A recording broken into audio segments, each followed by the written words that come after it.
تو اس وقت دین کی بقا کے لیے کیا کیا جائے؟ پھر دفاعی رخ پر لوگ آ گئے. تو مولانا قاسم صاحب کے ذریعے سے 1864 میں دیوبند کی بنیاد پڑی.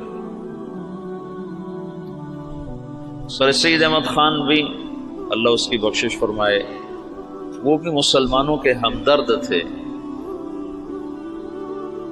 وہ بھی چاہتے تھے مسلمان عزت پائیں، لیکن ان کی سوچ یہ تھی کہ یہ دنیاوی تعلیم حاصل کریں تو اس سے یہ آگے نکلیں گے. تو اس سوچ پر انہوں نے 1875 میں علی گڑھ میں اسکول کی بنیاد رکھی. یہ دونوں حضرات مولانا مملوک علی کے شاگرد ہیں دلی میں. 1880 میں مولانا الیاس صاحب پیدا ہوئے. ان کے والد مولانا اسماعیل صاحب رحمۃ اللہ علیہ یہ صدیقی خاندان سے تھے. ان کی والدہ بھی صدیقی خاندان سے ہیں. یہ مظفر نگر کے تھے، والدہ کاندلہ کی تھی. یہ دوسری شادی سے تھے. نظام الدین میں ایک مغلوں کی عمارت بنی ہوئی ہے، 64 کھمبا اس کو کہتے ہیں، 64 کھمبا. اس کا جو گیٹ ہے یہ جیسے ہمارا گیٹ چھتا ہوا ہے، آگے چھت ہے، ایسے وہ چھتا ہوا گیٹ ہے. اس کے اوپر ایک پرانی برادری سی تھی، اس میں وہ رہا کرتے تھے مولانا اسماعیل صاحب، مولانا الیاس صاحب کے والد. وہاں سے ہجرت کر کے آئے اور اس پرانی مسجد کو انہوں نے آباد کیا. یہاں وہ کیسے پہنچے؟ یہ 1876 کی بات ہے، تقریباً 76 کی. یہاں وہ کیسے پہنچے اس کا کچھ پتہ نہیں. کیسے آئے، کس جذبے کے تحت آئے، کون لے کر آیا تھا، اللہ کا غیبی نظام. چونکہ یہ جگہ غیر آباد تھی، یہاں مرزا الہی بخش تھا، اس کی یہ جاگیر تھی. مرزا الہی بخش یہ بہادر شاہ ظفر کا سمد ہی تھا، یعنی بہادر شاہ ظفر کے بیٹے سے اس کی بیٹی کی شادی ہوئی تھی. اور مرزا الہی بخش بھی انگریزوں سے مل گیا تھا، اور وہ بھی جنگ آزادی کے ختم کرانے والوں میں ایک کردار تھا، اور غداری کا اس نے بھی بڑا صلہ پایا تھا. یہ مسجد مرزا الہی بخش نے بنوائی تھی، چھوٹی سی، ابھی تک وہ مسجد باقی ہے. تو ایک دفعہ مولانا اسماعیل صاحب یہ باہر نکلے ڈھونڈنے کے کوئی آدمی ملیں تو ان کو مسجد میں لاؤں، کہ ویران جگہ تھی. تو کچھ لوگ جا رہے تھے دلی، یہ میوات سے پہلا تعارف ہونے لگا. تو ان سے پوچھا بھائی آپ لوگ کہاں جا رہے ہو؟ کہ جی دلی جا رہے ہیں مزدوری کرنا. تو انہوں نے کہا اگر میں مزدوری دے دوں تو میرے ساتھ چلو گے؟ کہاں تمہارے ساتھ چلو. ایک دن کی مزدوری 2 آنے تھی، 2 آنے. تو وہ 5-6 آدمیوں کو لے کر مسجد میں آ گئے اور ان کو وضو سکھایا، طہارت، نماز سکھا کر سارا دن اپنے ساتھ رکھا. پھر تعارف پہ پتہ چلا کہ یہ میواتی ہیں. میواتی کون ہیں؟ اس کے بارے میں مورخین کی رائے یہ ہے کہ یہ جو ہندوستان کی قدیم قومیں ہیں ان میں سے ہیں میواتی. ایک تو ہے نا آریہ نسل جو وسط ایشیا سے آئے اور انہوں نے پورے ہندوستانی خطے پر قبضہ کیا. آریہ نسل کے لوگ راجپوت اور جاٹ یہ کہلائے، اور ان کی اور کئی قسمیں بنی. جو لوگ یہاں قدیم آباد تھے ان میں سے ایک قوم میو بھی ہے. یہ ہندوستان کی قدیم آبائی آباد قوم ہے، اور یہ بہت مار دھاڑ والے اور بہت زیادہ لڑائی مار کٹائی والے، لوٹ مار ان کا پیشہ تھا. کوئی مہذب زندگی ان کی نہیں تھی. مولانا محمد اسماعیل صاحب رحمۃ اللہ علیہ نے سب سے پہلے ان کو اپنا گرویدہ بنایا. تو انہوں نے جا کر واپس کہا کہ آج تو بڑے آسان کام ملے، صرف اٹک بیٹھک تھی، نماز اور منہ ہاتھ دھونا تھا اور دعانے مل گئے. بڑے سارے وہ حیران ہو گیا، بڑا اچھا کام ملا بھائی، کوئی مسئلہ ہی کوئی نہیں، نہ کوئی پتھر توڑے نہ کوئی وزن اٹھایا، اور کام ہمارا بڑا چوکھا چوکھا ہو گیا. یہ ابتدا ہے. مولانا الیاس صاحب رحمۃ اللہ علیہ، یہ مولانا اسماعیل صاحب کا جو دوسرا نکاح ہے یہ 1868 میں ہوا، دوسرا نکاح۔ تو مولانا الیاس صاحب رحمۃ اللہ علیہ سے پہلے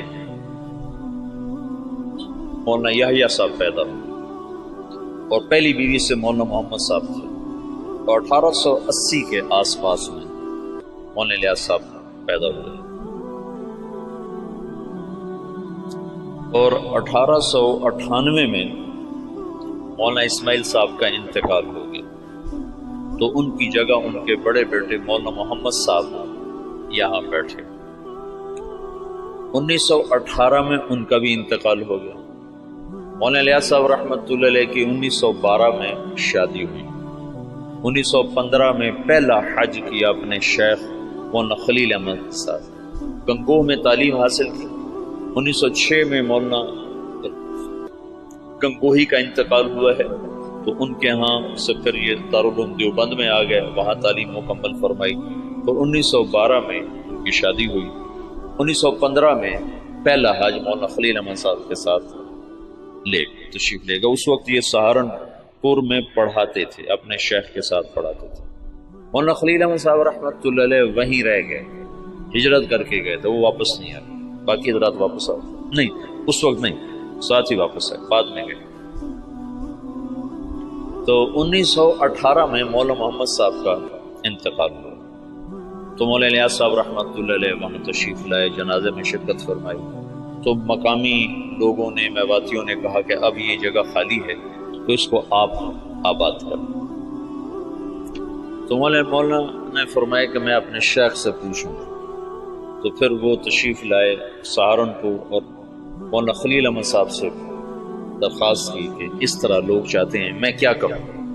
تو انہوں نے یہ فرمایا تم 1 سال کی چھٹی لے کے چلے جاؤ، اگر تمہارا دل لگے تو وہاں رہ جانا، نہ لگے تو پھر واپس آ جانا، مدرسہ سے تمہارا رابطہ نہ ختم ہو، چھٹی لے لو۔ وہ چھٹی کی جو درخواست لکھی تھی نا، وہ پرانے سہارنپور کے مدرسہ میں ابھی بھی محفوظ پڑی ہوئی۔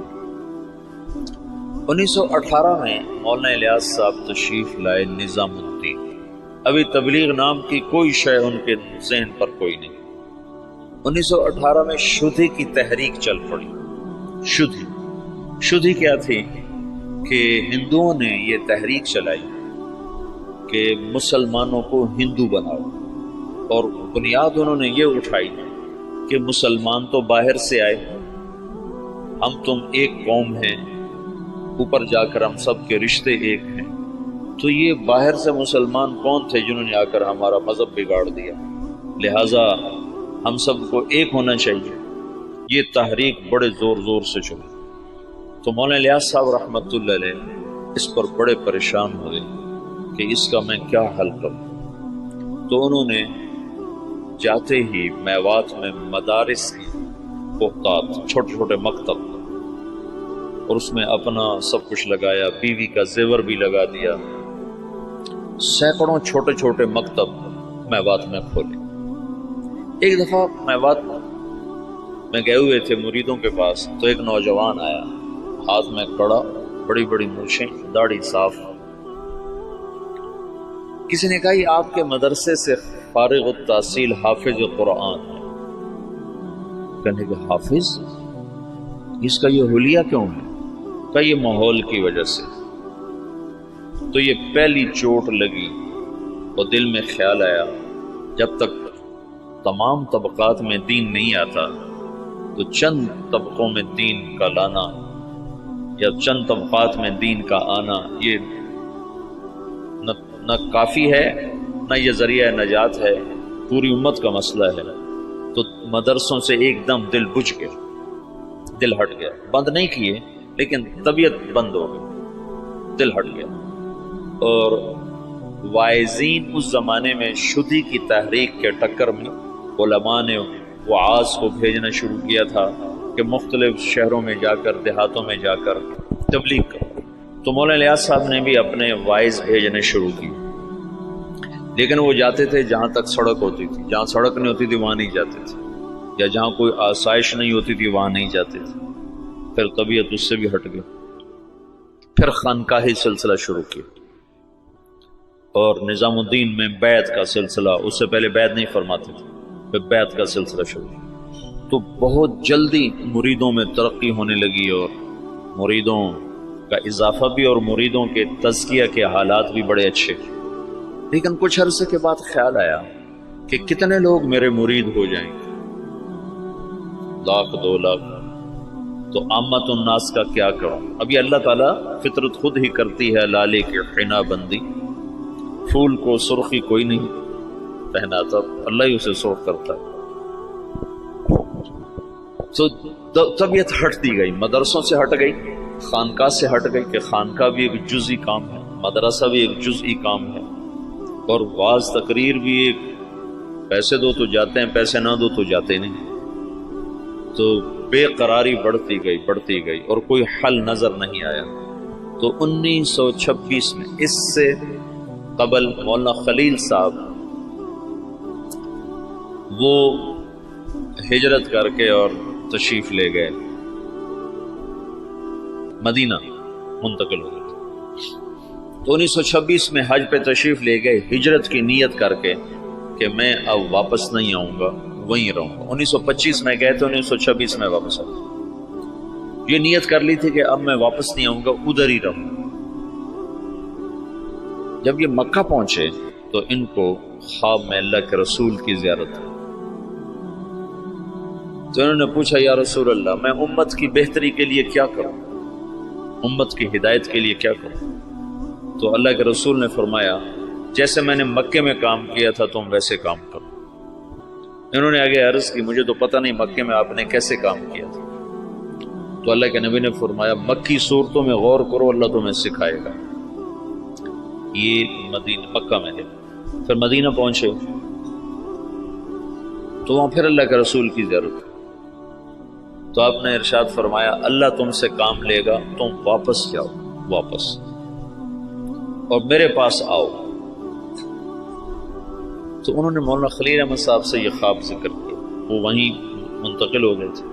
انہوں نے حضرت مدنی رحمت اللہ علیہ کو، مدنی کیوں کہتے ہیں، حسین احمد مدنی، یہ اپنے والد، ان کے والد اپنے پورے خاندان سمیت مدینہ ہجرت کر گئے تھے، پھر ان کا سارا خاندان مدینے میں آباد رہا، یہ بھی مدینہ میں رہے، پھر ہندوستان کے حالات کو دیکھ کر دوبارہ واپس آ گئے تھے، اور یہ کہا تھا کہ میں مسلمانوں کو تنہا نہیں چھوڑ سکتا، میں مدینے میں رہوں اور مسلمان مشقت میں ہوں۔ تو مدینے کا قیام قربان کیا تھا اور واپس تشریف لے آئے ہندوستان۔ یہاں اللہ نے ان سے بہت بڑا کام لیا، تو اس لیے ان کو مدنی کہتے ہیں۔ تو ان کے بھائی تھے سید احمد، وہ وہاں پہلے انہوں نے اتنا فقر دیکھا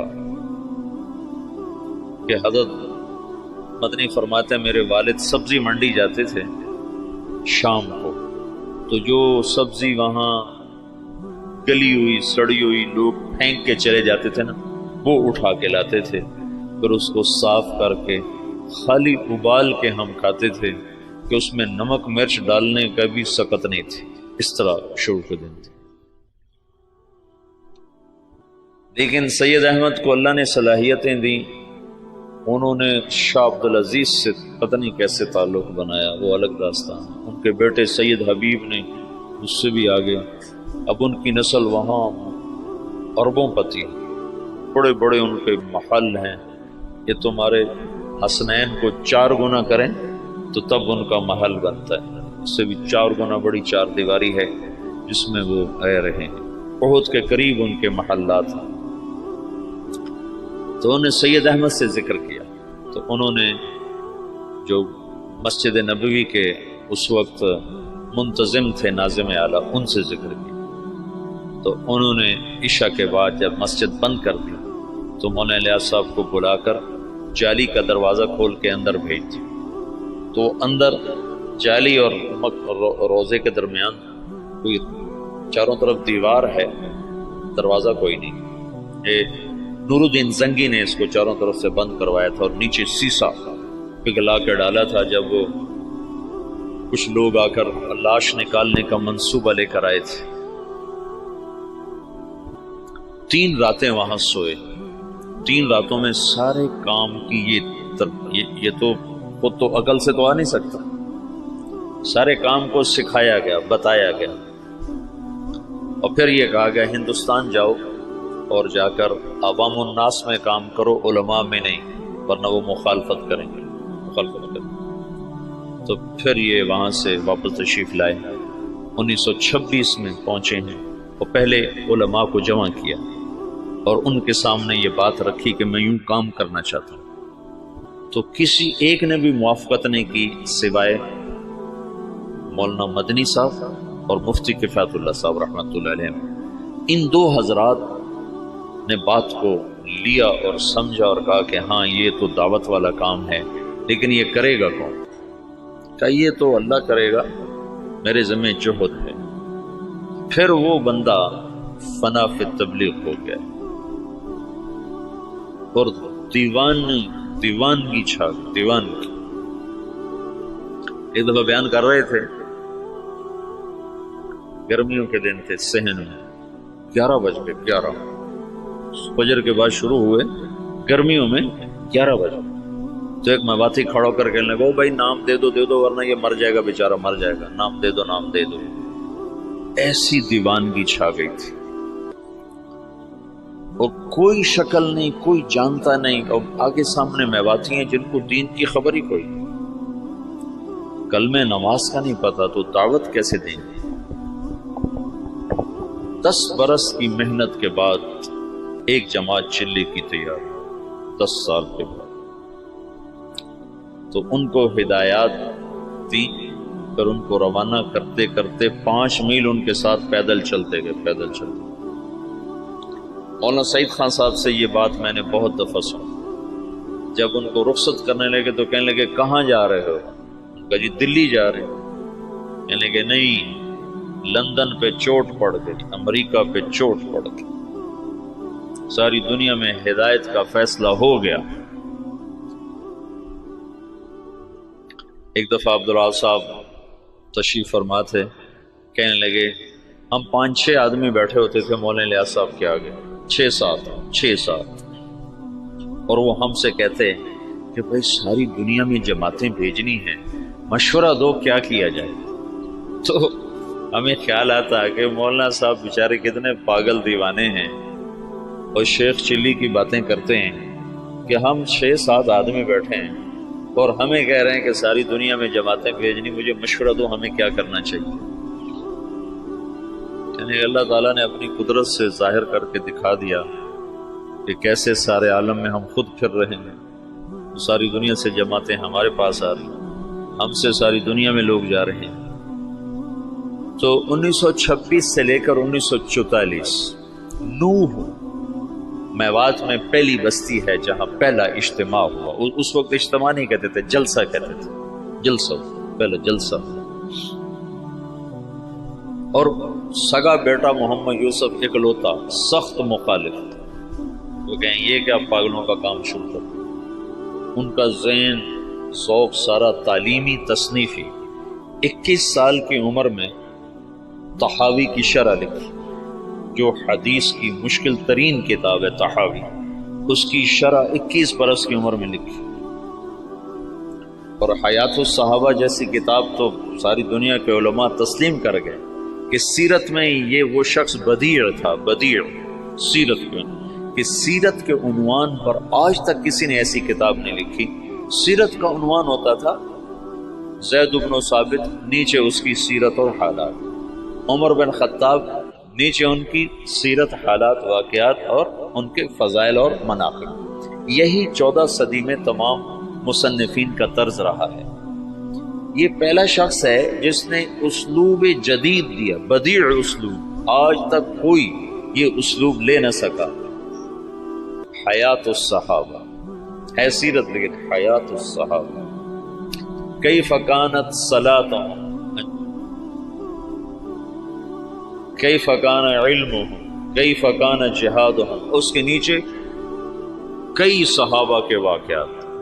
یہ ایک کو عنوان بنا کے نہیں، عنوان صفت کا اور نیچے واقعات مختلف تھا شخصیات کے۔ یہ پہلی دفعہ ہوا تصنیف و تالیف کی تاریخ میں۔ سے اس کتاب نے اتنی قبولیت حاصل کی کہ دنیا کے ہر بڑے مکتبے میں حیات و صحابہ پڑھی ہوتی. تو ان کا تو ذہن تھا سارا تعلیمی اور تصنیفی کہ یہ میرے ابا کو ہو کیا گیا. ان کو اللہ کی طرف سے الہام ہو چکا تھا. تو باپ بیٹے میں ٹکراؤ ہے.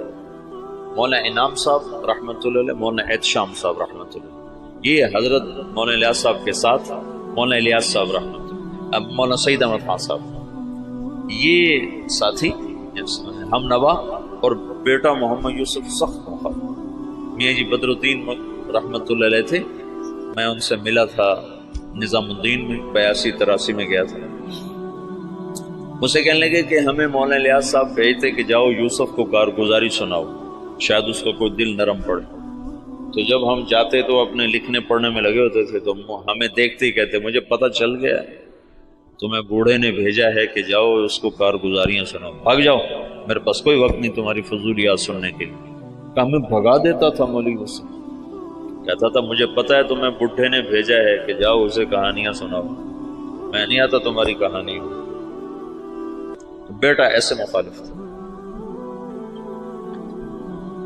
اور علماء عوام خواص بھول چکے تھے کہ دعوت فرض منصبی ہے.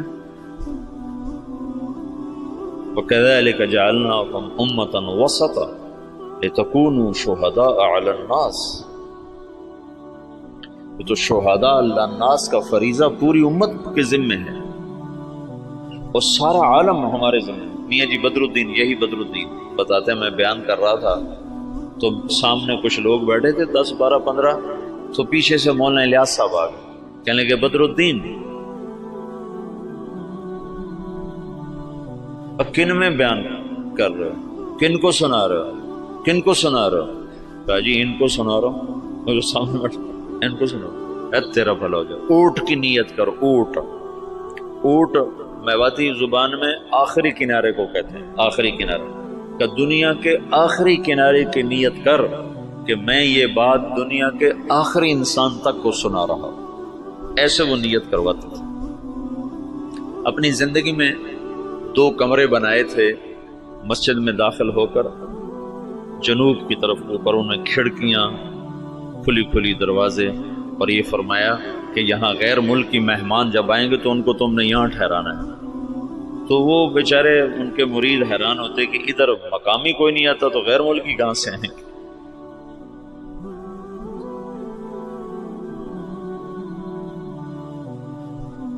میاں جی دین محمد تھے جو حضرت مولانا الیاس صاحب کے ابتدائی خدام میں تھے، اور جو جماعت مولانا الیاس صاحب نے حضرت تھانوی کے خانقاہ تھانہ بھون بھیجی تھی، اس میں وہ اس جماعت میں ان کی تشکیل تھی.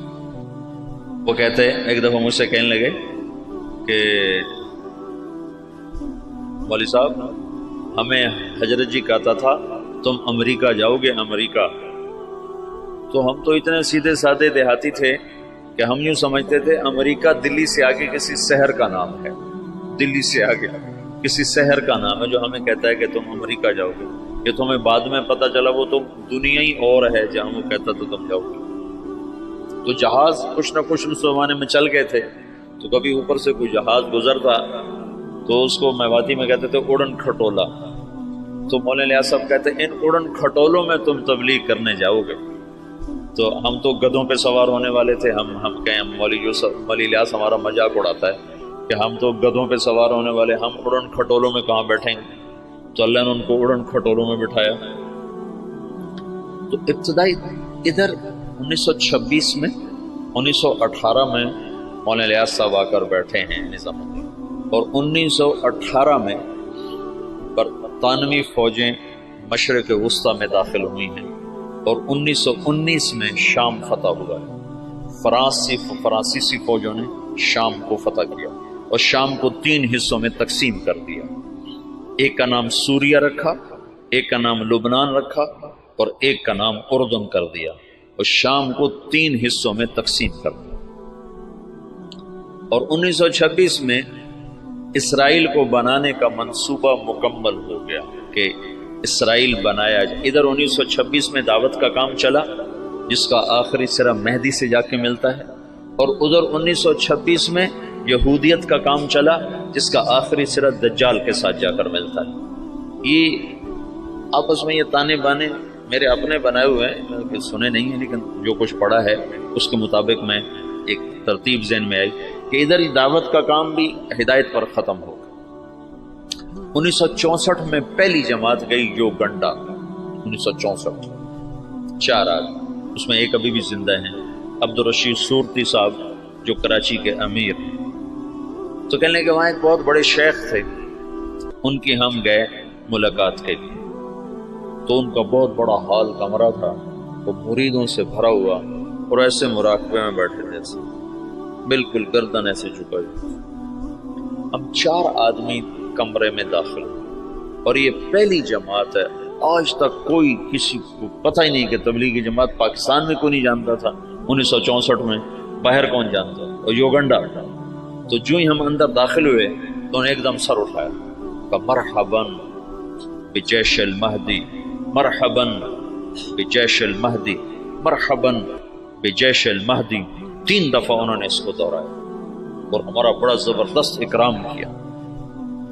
تو دعوت کی انتہا وہاں جاتی ہے اور یہودیت کی انتہا دجال تک جاتی ہے۔ یہ دونوں طاقتیں جب ٹکرائیں گی تو اللہ دجالی فتنے کو ختم فرمائے گا اور ایمان اور ایمان والوں کو اللہ تعالیٰ عزت اور بلندی عطا فرمائے گا۔ یہ دونوں ایک وقت میں شروع ہوئے۔ 1926 میں جب ان کا اقتدار مستحکم ہو گیا تو انہوں نے یہ طے کیا کہ یہودیوں کو دوبارہ لا کے آباد کیا جائے اور یہاں ایک اسرائیلی یہودی ریاست بنائی جائے۔ سیہونی تحریک جس کو کہتے ہیں، سیہون ایک پہاڑ ہے جہاں داؤد علیہ السلام عبادت کیا کرتے تھے بقول ان لوگوں کے، تو سیہون کے نام سے سیہونی تحریک نے اپنا نظام چلایا تو اسرائیل وجود میں آیا۔ اس کا آخری سرا دجال کے ساتھ ملتا ہے، لد، باب و لد جو ان کا سب سے بڑا اڈا ہے جہاں دجال قتل ہوگا۔ تو اللہ تعالیٰ نے مولانا الیاس صاحب رحمۃ اللہ علیہ سے دعوت کو اس وقت اٹھایا جب دعوت کے نام کو جاننے والے علماء بھی نہیں تھے، وہ بھی اسے اوپرا سمجھتے تھے اور ان کے ہاں بھی اس پر انکار شدید تھا، لیکن اس بندے کے گشتوں نے آہستہ آہستہ آہستہ آہستہ فضا کو ہموار کرنا شروع کیا۔ پھر مولانا الیاس صاحب نے بڑے بڑے علماء کو بلایا کہ اب آپ کے میوات کا دورہ کرو، تو انہوں نے میوات میں دیکھا زندگی کو بدلا ہوا، حالات کو پلٹا کھایا ہوا، تو کچھ اعتراف زبانوں پہ آنے لگا۔ 1944 میں جب دنیا سے جا رہے تھے تو میوات میں صرف باقی نہیں، صرف میوات میں بہت اچھی فضا کام کی پیدا ہو چکی تھی، اور کچھ دہلی شہر میں۔ عبدالعال صاحب مولانا الیاس صاحب کی وفات سے 6 مہینے پہلے پہنچے ہیں نظام الدین، اور اس کے بعد تبلیغ کے ہو کے رہ گئے، پھر ساری زندگی اور کوئی کام نہیں۔ مولانا الیاس صاحب کے اس وقت 6 ماہ باقی تھے، اور اس وقت وہ شدید بیمار تھے۔ جب عبدالعال صاحب کو پتہ چلا، یہ وہاں دلی میں نوکری کرتے تھے، ان کو پتہ چلا کہ نظام الدین میں کوئی بزرگ ہیں جو لوگوں کو نمازی بناتے ہیں۔ اس وقت یہ شروع میں ہم نے بھی ایسے سنا کہ ایک تبلیغی جماعت ہے جو لوگوں کو نمازی بناتی ہے۔ تبلیغ کی گہرائی تو کیا زبردست چیز ہے۔ تو کہنے لگے میں دیکھنے گیا کہ بھائی وہ کیسے نمازی بناتے ہیں، تو بس وہ جو پہلی دفعہ گئے تو وہیں کے ہو کے رہے۔ مولانا سعید خان صاحب کو 4 سال کی صحبت نصیب، مولانا الیاس صاحب کی صحبت میں 4 برس رہے، مسلسل 4 برس گزارے۔ مولانا عبید اللہ صاحب رحمۃ اللہ علیہ وہ تو بہت پہلے فوت ہو گئے تھے، 1989 میں فوت ہو گئے تھے، تو ان کو بھی کافی لمبا عرصہ مولانا الیاس صاحب کی صحبت نصیب رہی۔ بیٹے مخالف تھے، تو 1944 میں جب مولانا الیاس صاحب کا انتقال ہونے لگا ہے تو انہوں نے مولوی یوسف صاحب کو بلا کر کہا بیٹا آجا مل لے میں جا رہا۔ وہ جو سینے سے لگایا اس میں نسبت اللہ نے منتقل فرما تھی، اور مولانا یوسف صاحب نے فرمایا اپنے باپ کے مرنے سے 1 دن پہلے مجھے تبلیغ پہ 100 اعتراض تھے، 100 اعتراض۔ باپ کے مرنے کے بعد اللہ نے تبلیغ کا کام کھولا۔ مولانا الیاس صاحب تبلیغ کے کام کو اجمالی طور پر چھوڑ گئے تھے، مولانا یوسف صاحب نے اس کو کھولنا شروع کیا۔ دن میں 18 گھنٹے بولنے والا آدمی تھا، سوائے سونا اور نماز اور لکھنا، ان 3 اوقات کے علاوہ وہ شخص کی زبان بند نہیں۔ مسلسل جیسے اللہ بلوا رہا تھا، بھرپور جوانی میں چلے گئے، 48 برس کی عمر میں انتقال فرمایا۔ 27 سال کی عمر میں امیر بنے، بالکل نوجوان بلکہ بچے۔ اور مولانا سید خان صاحب رحمۃ اللہ فرمانے لگے، مولوی یوسف ہمارے ساتھ اٹھتا بیٹھتا کھیلتا تھا، لیکن جب وہ امیر بنا تو آہستہ آہستہ اس کا روب ہمارے اوپر چھاتا چلا، اور اپنی جہد اور قربانی سے ان کی ہیبت ہمارے دلوں پہ قائم ہو گئی۔ ایک دفعہ 3 گھنٹے بیان فرمائے اس حال میں کہ یہاں ایک پھوڑا تھا جس سے خون مسلسل رس رہا تھا، تو ایک آدمی پاس بیٹھا ہوا تھا، وہ یہاں رکھتا تھا کپڑا، جب وہ خون سے تر ہو جاتا تو وہ ہٹا لیتا، دوسرا رکھتا تھا، پھر وہ خون سے تر ہو جاتا، وہ ہٹا لیتا، پھر وہ تیسرا رکھتا تھا، اور وہ مسلسل بیان فرماتے۔ باپ والی کیفیت منتقل ہوئی تو مولانا الیاس صاحب کے یہاں پھوڑا نکل آیا، اس کو کٹ دینا تھا، کٹ دینے میں تکلیف ہونی تھی، تو مشورہ کر رہے تھے کہ اس کو کریں کیسے۔ تو مولانا الیاس صاحب کو پتہ چلا تو انہوں نے فرمایا ایسا کرو، کچھ میواتی میرے آگے بٹھا دو، پھر جو مرضی مجھ سے کر لیں۔ تو انہوں نے کچھ میواتی آگے بٹھائے، مولانا الیاس صاحب نے بیان کرنا شروع کر دیا اور ہاتھ یوں کر دیا، تو انہوں نے سارے ہاتھ کو کھرچ کھرچ کے صاف کیا، لیکن ان کا ہاتھ ایسے بھی نہیں ہوئے، وہ یوں بھی نہیں ہوئے۔ اس قدر انہماک اور فنائیت اللہ نے عطا فرما دی باپ بیٹا کو کہ اللہ نے ایک چیز کو وجود دینا تھا، ایک مدت ہوئی تھی عوام اور خواص کے ذہن سے نکل گیا تھا، اور بس صرف اسلام کو ایک ہی شکل میں دیکھتے تھے کہ حکومت آئے گی تو اسلام آئے گا، حکومت آئے گی تو اسلام آئے گا، طاقت ہاتھ میں ہوگی تو اسلام آئے گا، ورنہ اسلام آ ہی نہیں سکتا۔ اور انقلاب کا مطلب صرف حکومت کی تبدیلی کو لے لیا تھا۔ بعض الفاظ ایسے ہیں جو اپنے اصل معنی سے نکل کر مجاز میں اتنے استعمال ہوئے ہیں کہ اصل معنی ویسے ہی ختم ہو کے رہ گیا۔ ان میں سے ایک انقلاب بھی ہے۔ انقلاب تو قلب سے ہے، قلب پر الف نون لگ کر باب انفعال بنا ہے۔ انقلاب پلٹ جانا، دل کا پلٹ جانا، جب قلب سے ہے تو ادھر زیادہ جوڑ ہونا چاہیے، لیکن پھر کثرت استعمال ہوا انقلاب کا حکومت کے بدلنے پر، حالات کے انقلاب آ گیا، حکومت بدل گئی، انقلاب آ گیا، پیپل پارٹی آ گئی، انقلاب آ گیا، نون لیگ آ گئی، انقلاب آ گیا، قاف لیگ آ گئی۔ تو انقلاب جیسے برباد، وہ تو برباد ہو گیا۔ برباد، برباد کا کیا مطلب ہے؟ برباد کا مطلب ملتا ہے جس کا نقصان ہو جائے وہ تو برباد ہو، جس کا کوئی بہت بڑا حادثہ ہو جائے وہ تو برباد ہو گیا، جس کا کاروبار بیٹھ جائے وہ تو برباد ہو گیا۔ حالانکہ برباد یہ مرکب ہے، فارسی کا لفظ ہے، مرکب ہے۔ برباد، برباد، بر الگ ہے، باد الگ ہے۔ بر کہتے ہیں اوپر اور باد کہتے ہیں ہوا کو، تو برباد کا مطلب ہے ہوا کے اوپر۔ یہ مطلب تمہیں معلوم تھا پہلے کبھی؟ یہ اپنے اصل مطلب میں کبھی استعمال ہی نہیں ہوا۔ برباد، جس کی دکان بیٹھ جائے وہ ہوا میں اڑ رہا ہوتا ہے۔ یہ تو ایک تعبیر ہے کہ جیسے پتا ٹوٹتا ہے نا، پتا ٹوٹتا ہے پھر وہ ہوا کے رحم و کرم پر ہو جاتا ہے، اس کی کوئی منزل نہیں رہ جاتی نا۔ ہوا کے جھونکے جدھر لے جائیں وہ ادھر کو اس کی سمت ہو جاتی ہے۔ ایسی جو کسی نقصان میں حالات کی جکڑ میں آتا ہے تو اس کو کوئی رہ نہیں جاتا، اپنے بھی آنکھیں پھیر جاتے ہیں، خون بھی سفید ہو جاتے ہیں، تو وہ ایسے ہو جاتا ہے جیسے ہوا کے دوش پر کہ کوئی اس کا پرسان حال کوئی نہیں۔ تو اس لیے برباد کو وہاں سے یہاں ڈال دیا گیا۔ تو پچھلے 200 سال سے انقلاب کا لفظ بھی صرف اور صرف حکومت کی تبدیلی پر بولا جاتا ہے، حالانکہ انقلاب اصل معنی میں تو دل کا بدل جانا ہے۔ انقلب، دل بدل گیا۔ تو پچھلے 200 سال سے یہ ذہن بن گیا ہے کہ بغیر حکومت کے نہ دین آ سکتا ہے نہ حالات سدھر سکتے ہیں۔ مولانا الیاس صاحب نے اس کو رد کر کے دکھایا کہ نہیں، دین دعوت سے آتا ہے، حکومت سے نہیں آتا، اور دعوت تمام شعبوں کو زندہ کرنے کا واحد راستہ ہے۔ نبی جب آتا ہے تو سامنے کتنے شعبے ہیں جو بگڑے ہوئے ہوتے ہیں. وہ صرف دعوت کو زندہ کرتا ہے، شعبے خود زندہ ہو جاتے ہیں. جیسے صحت کو زندہ کر دیا جائے تو جسم کے سارے شعبے خود زندہ ہو جاتے ہیں. قوت کو بحال کر دیا جائے تو جسم کے سارے شعبے خود بخود بحال ہو جاتے ہیں. قوت بحال نہ ہو تو اس کو دوڑایا جائے تو بیچارہ کیسے دوڑے گا؟ کہ یہ جو امت ہے یہ اس بیمار بوڑھے گھوڑے کی طرح ہے. اس پر اسلام کہاں سے آیا؟ اس کی جوانی کو لوٹایا جائے گا تو اس پہ اسلام آئے گا. حکومت اسلام نہیں لا سکتی، ناممکن ہے. زیادہ زیادہ نماز پہ دکانیں بند کرا دے گی تو کوئی بے وضو پڑھ لے تو پھر کیا کرو؟ میرے اپنے اسکول کا واقعہ نہیں تو میں سناتا ہوں.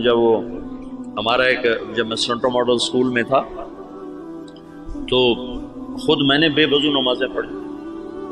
طالب صاحب، سردیوں کا زمانہ، وضو کیڑا کرے، اللہ اکبر. طالب صاحب کی نماز، تو وہ عشاء کی نماز ہو رہی تھی اور میرے برابر میں اس کا بستر تھا. جاوید نذیر اس لڑکے کا نام تھا. یہ مرید کے اچھے زمیندار گھر کا تھا.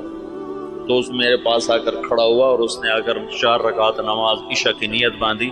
4 رکعت نماز عشاء واسطے طالب حسین دے، اللہ اکبر. حکومت ایسا اسلام لائے گی واسطے طالب حسین دے. جو ایسی نماز پڑھے گا وہ تو کافر ہو جائے گا، نہ پڑھے تو اس سے تو کافر نہیں ہوتا نا. لیکن اگر ایسا کرے گا تو اسلام سے نکل جائے گا. قوت کبھی، اس لیے تو کبھی نبی کو طاقت دے کے نہیں بھیجا گیا. بعد میں طاقت آئی جو اللہ کے نبی کو حاصل ہوئی بعد میں ہوئی. پہلے تو آپ فقیر بن کے کھڑے ہیں کہ نہ کوئی مال کے لالچ میں کلمہ پڑھے، نہ کوئی تلوار کے خوف سے کلمہ پڑھے، صرف اللہ کے تاثر سے کلمہ دل میں اترے. تو چونکہ اسلام نے ایک عروج دیکھا تھا تو جو ہمارے قائدین تھے وہ اس عروج کو تصور میں لے کر اعادہ عروج کی جہد کرتے رہے. وہ جو ذوف اسلام تھا اس کو دور کرنے کی کوشش ہی نہیں کی کہ انگریز کیوں آیا. مولانا حفظ الرحمان صاحب آئے سیوہاروی، یہ میاں جی دین محمد پاس بیٹھے ہوئے، مولانا الیاس صاحب اور مولانا حفظ الرحمان آئے. حضرت دعا کریں انگریز نکل جائے. مولانا الیاس صاحب چپ بیٹھے رہے. حضرت دعا کریں انگریز نکل جائے. چپ بیٹھے رہے. حضرت دعا کریں انگریز نکل جائے. تو مولانا الیاس صاحب ایک دم جوش میں آئے کہ کوئی لوگ تیار کر لیے ہیں جو انگریزوں کے بعد حکومت کو سنبھالیں گے. کوئی لوگ تیار کر لیے ہیں. وہ کہ چپ. کہ جو انگریزوں کے بعد آئیں گے وہ ان سے برے ہوں گے کہ انگریز ہمارے بزرگوں کے گناہ کی سزا میں آئے، اور جو موجود آئیں گے ہمارے گناہوں کی سزا میں آئیں گے. اور مجمع کو تیار کیے بغیر کام نہیں چلتا ہے. تو انگریز تو چلا گیا، لیکن جتنا اسلام پاکستان میں ذبح ہوا، مدنی فرمایا کرتے تھے ہندوستان میں مسلمان ذبح ہوں گے اور پاکستان میں اسلام ذبح ہوگا. کہ مولانا الیاس صاحب نے پرانا سبق زندہ کیا کہ دعوت وہ واحد سبب ہے جس سے دین آتا ہے. اور میں چلنا ہی نہیں چاہتا تو مجھے زبردستی کیسے چلاؤ گے؟ تم مجھے زبردستی نماز پڑھاؤ گے تو کتنی پڑھا لو گے؟ اور جو 90% اخلاقیات ہیں وہ کیسے لاؤ؟ ماں کی خدمت کیسے کرواؤ؟ باپ کے آگے چپ رہنا کیسے سکھاؤ؟ بیوی سے حسن سلوک کیسے سکھاؤ؟ وفاداری کیسے سکھاؤ گے؟ رات کو اللہ کے سامنے رونا کہاں سے لاؤ گے؟ جب تم زانی کو کوڑے مارو گے، شادی شدہ کو سمسار کرو گے اور بازار بند کرا دو گے، ٹھیک ہے ہو گئے بند، لیکن نماز کس کو پڑھاؤ گے؟ مجھے مدینہ میں ایک نوجوان ملا دیرہ غازی خان کا، کہنے لگا 10 سال سے مدینے میں بغیر وضو کے نماز پڑھی. 10 سال.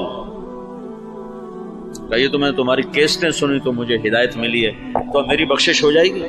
میری بخشش ہو جائے گی؟ تو 10 سال مدینے میں بغیر وضو کے نماز پڑھی.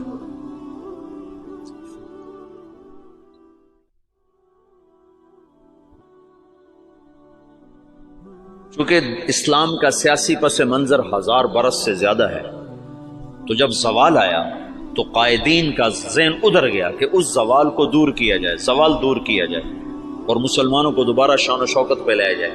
لیکن اس زوال جس وجہ سے آیا تھا اسے دور کرنے کی کوشش کیے بغیر زوال کیسے دور ہوگا؟ جب 95% لوگ بے نمازی ہوں زوال کیسے دور ہو؟ جب 100% لوگ بد اخلاق ہوں، ماؤں سے بدتمیز ہوں، باپ کا گریبان پکڑیں، ترازو میں ناپ تول میں کمی کریں، خود جوے کے اڈے چلائیں، زنا کے اڈے چلائیں، نشے کے اڈے چلائیں، تو ان میں کیسے دین کون لائے گا؟ تو جب اندر ایمان اترتا ہے تو پھر سارے شعبے زندہ ہو جاتے ہیں۔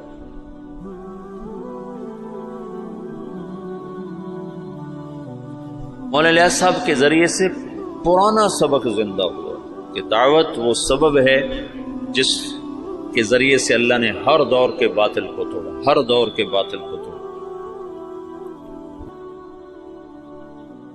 تو 1926 میں یہ کام شروع ہوا، شخصیات کے جانے سے کوئی فرق نہیں پڑا ہے، اور اب عجب العجائب ہے کہ 15 برس ہو چکے ہیں، امیر کوئی نہیں، ایک شورا ہے اور کام اسی طرح چل رہا ہے۔ اور عجب العجائب ہے کہ گونگے بھی دین کے داعی بن کے چل رہے ہیں۔ ابھی 1 سال کی جماعت گونگوں کی یمن سے کام کر کے واپس آئی اور 7 مہینے کی دوبارہ ملائیشیا جانے کے لیے تیار کھڑی۔ یہ اسلامی تاریخ میں پہلی دفعہ ہو رہا ہے کہ گونگے دین کے داعی بن جائیں، اور پہلی دفعہ جب سے سورج چمک رہا ہے کانگو کے جنگلوں میں جماعت پہنچی جہاں اتنے قد کے بونے رہتے ہیں، بونے، اقزام، وہ 4 فٹ کا بڑا جوان ہوتا ہے، جس کا قد 4 فٹ ہو وہ سب سے نمایاں نظر آتا ہے۔ یا 4 فٹ والا تو ہم گودی میں اٹھائے پھر، اور 4 فٹ والا بڑا جوان ہوتا ہے۔ آم کا 3 فٹ، 3.5 فٹ، 3.25 فٹ، اور 4 فٹ والا بڑا چوڑا ہو کے چلتا ہے، اور ننگے رہتے ہیں، مرد عورت کوئی کپڑا استعمال نہیں کرتا، اور کوئی باہر کی دنیا سے ان کا تعلق کوئی نہیں ہے۔ سانپ کاٹے تو علاج ان کا جنگل میں موجود ہے، کانٹا چبھنے سے سانپ کے ڈسنے تک سارا علاج اپنے جنگل سے کرتے ہیں۔ غذا ان کی جنگل کے جانور ہیں، ہر چیز کھاتے ہیں، اور طاقتور اتنے ہیں کہ ہر آدمی 5 سے 6، 7 سے 8 شادیاں کرتا ہے، کوئی کشتے نہیں کھاتے۔ کتنے لوگ بیچاروں کے گردے ختم ہو گئے کشتوں کے چکر میں، گردے گنوا بیٹھے، گولی اندر تے دم جلندر چلا گیا۔ اللہ نے ایسی قدرتی طاقت دی ہوئی، اور جب سے وہ پیدا ہوئے انہوں نے اسلام کا نام نہیں سنا۔ آج سے 12 برس پہلے وہاں پہلی تبلیغی جماعت پہنچی، مالی سے جماعت بنی، مالی وہ گئے کانگو سے گئے جنگل، اور جنگل کے ترجمان ساتھ لیے، انہوں نے وہاں دعوت کا کام چلایا، تو 270 آدمی پہلی دفعہ مسلمان، اور ان کو لباس، وہ بیچارے لباس پہن کے اوکھے ہو گئے، ایک ہی کیتا جو سڑے نہ آلے، اوکھے ہو گئے۔ تو ان میں ایک ان کا سردار، وہ حج کرنے کے لیے آج سے کوئی 8-9 سال پہلے حج کے لیے، تو کچھ علماء تھے جو تبلیغ کے بڑے مخالف تھے، تو ایک ہمارے دوست ہیں حسن کیمرونی، یہ حسن کیمرون سے جماعت گئی، مالی نہیں، کیمرون سے جماعت گئی تھی۔ تو حسن کیمرونی ہے، وہ مدینہ میں پڑھے ہیں، پھر ریاض میں PhD کی ہے، بڑا فاضل آدمی ہے، وہیں رہتا ہے۔ تو اس نے مجھے یہ سارے حالات سنائے، وہ خود بھی اس میں شریک تھا۔ تو وہ اس بونے کو لے کر گئے اور علماء سے، تو ان کا تبلیغ والے یہ کرتے ہیں، تبلیغ والے یہ کرتے ہیں، یہ کرتے ہیں، یہ کرتے ہیں۔ ان کا یہ سب کچھ جو کرتے ہیں بالکل صحیح ہے، ان پر یہ سارے اعتراض ٹھیک ہیں، پر اس بونے کی کارگزاری سن لو کہ تبلیغ والے یہ بھی کرتے ہیں۔ جب انہوں نے سنے حالات تو وہ سارے رونے لگے اور کہنے لگے تبلیغ حق ہے، ہم نفس پرستی کا شکار۔ اور اب ان کی تعداد تقریباً کوئی 5000 کے قریب ہو چکی ہے، وہ 270 سے اب 5000 تک پہنچ چکے ہیں۔ جب یہ واحد تحریک ہے، پہلے خیر القرون کو چھوڑنے کے بعد، خیر القرون کا کوئی ٹکر نہیں، خیر القرون کے بعد یہ پہلی دفعہ دنیا میں ایسا ہوا ہے کہ کسی تحریک نے 6 بر اعظم کے مسلمانوں کو متاثر کیا۔ اس سے بڑی تحریک آج تک نہیں اٹھی، نہ اتنی شخصیتیں بہت بھاری بھاری اٹھے ہیں، ان کے سامنے مولانا الیاس صاحب کی شخصیت کوئی بڑی نہیں ہے، لیکن جو کام مولانا الیاس سے اللہ نے لیا ہے، یہ خیر القرون کے بعد کوئی ایسا کام نہیں کر سکتا جس میں اتنی وسعت ہو کہ وہ فیجی مشرق میں آخری کنارہ اور ہوائی مغرب میں آخری کنارہ، اور دونوں طرف سے لوگ سمٹ کے رائونے میں پہنچ کے دین سیکھ رہے ہیں. یہ پہلی دفعہ دنیا میں. ایک تو گونگے ہیں، چلو گونگا تو صبر کرتا، اسے آتا کچھ نہیں. مجھے کتنے لوگ ملے افریقہ سے آئے 4 مہینے لگا رہے ہیں، اور ایک وہاں سے آیا ارجنٹائن سے 4 مہینے لگا رہا تھا. وہ اسپینش جانتا تھا اور ہمارے پاس کوئی ترجمان نہیں تھا اسپینش زبان کا. پورے 4 مہینے بغیر ترجمان کے گزار کے چلا گیا. تم 4 دن گزار کے دکھا دو مولوی صاحبان، 5ویں دن تم نظر نہیں آؤ گے. 4 مہینے ایک لفظ نہیں سمجھا. میں نے ایک سے پوچھا، میں نے کہا تمہیں کیا فائدہ ہوتا ہے، تم سمجھ تو کچھ آتا نہیں. تو اس نے ادھر اثر ہوتا ہے، ادھر اثر ہوتا ہے. تو میں یہ چاہتا ہوں تم تبلیغ میں بصیرت کے ساتھ چلو. میں یہ چاہتا ہوں تبلیغ کی عظمت تمہارے دل میں ہو. تھوڑی سی زندگی ہے، پتہ نہیں کب شام ہو جائے. میں تو موت کا ایک جھٹکا کھا چکا ہوں، دیکھ چکا ہوں کہ کتنی ناپائیدار زندگی ہے اور کتنی بے ثبات یہ دنیا ہے اور کتنا دھوکے کا یہ جہان ہے، پتہ بھی نہیں چلتا اور وہ کیا. تو تھوڑی زندگی میں وہ کام کرو جس کا نفع تمہیں زیادہ ملے، جس کی واپسی تمہیں زیادہ ملے. تو تبلیغ کے سوا اس وقت کوئی میدان عمل میں ایسا عمل نہیں جس میں لگنے سے تم سارے عالم پر اثر انداز ہو جاؤ، ساری دنیا کے انسانوں تک تمہاری محنت کا اثر پہنچا. جبوتی جیسے غریب ملک میں آگے بھی اس سے بھی غریب علاقہ تھا تجرو، جہاں کشتی ڈوبی تھی. اس جنگل میں اجتماع ہوا، 3-4 ہزار کا مجمع جنگل میں جمع تھا. یا کتنے بڑے بڑے اشتہار لگتے ہیں، 300-400 سے زیادہ آدمی اکٹھا نہیں ہوتے. وہ جنگل، ایک نکر اور ایک بنیان، یہ ان کا لباس تھا. 24 گھنٹے میں ایک وقت کھانا کھاتے. یہ جماعتیں جب جاتی ہیں نا تو ان کو دیکھ کے بڑے حیران، اچھا تم سارا دن کھاتے ہو، دن میں 3 دفعہ کھاتے ہو، 3 دفعہ کھاتے ہو. ان کو حیران ہو کر کہتے ہیں کتنا کھاتے ہو تم، بیمار نہیں ہوتے؟ بیمار تو ہوئے پڑے. غربت انتہا درجہ. میں ایسے ساحل سمندر پر تھا، میں ایسے گیا دیکھنے تو سب کے وہ اثر کے بعد چائے پی رہے ہیں. چائے تو دیکھا وہ کالا کاوا پانی والا بغیر دودھ کے، ٹوٹی ہوئی پیالیاں، ٹوٹی ہوئی پرچیں. یہ ان کی بڑی عیاشی تھی کہ وہ سمندر کے کنارے چائے پی رہے تھے. نکر بنیان یہ ان کا لباس. وہاں تبلیغ پہنچ گئی.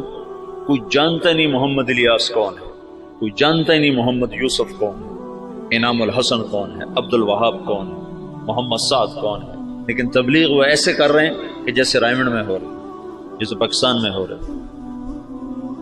خود جبوتی والے ان کی زبان نہیں سمجھتے، وہ اور زبان، پہاڑ کی کوئی جنگلی زبان بولتے. وہ تبلیغ کے معجزات اب نظر آتے ہیں. نظر تبلیغ کی کرامت وہ نہیں جو چھپی ہوئی، نظر آتے ہیں.